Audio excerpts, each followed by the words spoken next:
Most people think creativity is some rare, mysterious gift, something only artists, writers, and inventors are born with. But that's not true. Creativity isn't about having some magical spark or waiting for inspiration to strike. It's a skill, and like any skill, it can be learned, practiced, and improved. Once you understand how creativity really works, you'll never run out of ideas again. At its core, creativity is all about making unexpected connections.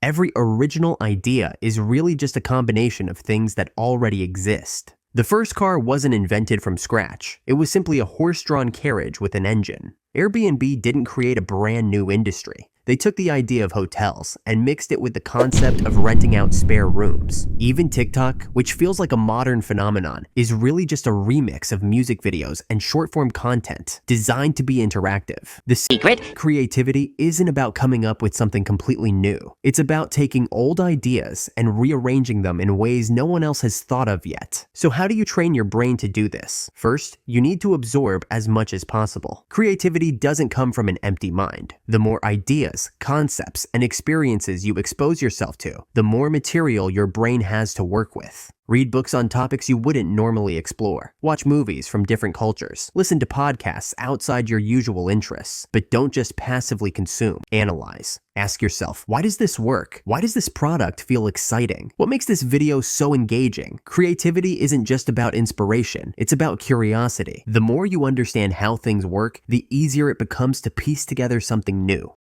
Next, start connecting the unconnected. The best ideas often come from mixing concepts that don't seem related at first. Think about this. What if a gym membership worked like a video game, rewarding people with levels and achievements? What if an alarm clock made you solve a puzzle before it turned off? What if a restaurant had no menu, and the chef just surprised you with a dish based on your preferences? These ideas might seem unusual, but they follow a simple formula. Take two existing things and combine them in a new way. This is how some of the biggest innovations in history happened, not through random strokes of genius, but by blending ideas from different fields. But the most important step? Start creating before you feel ready. Most people assume they need a perfect idea before they begin, but that's not how creativity works. The best creators don't wait for inspiration. They experiment, fail, and refine. That messy first draft, that weird video idea, that unfinished project, they're all part of the process. Every breakthrough starts as an imperfect attempt. The more you create, the more you recognize patterns, and the better your ideas become. At the end of the day, creativity isn't magic. It's a system. You don't need to be a genius. You just need to keep stacking ideas, making connections, and testing things out. The best part, you don't have to wait for the right moment to start. Just take what you already know, mix it in a new way, and put it out into the world. Creativity isn't about having the best idea.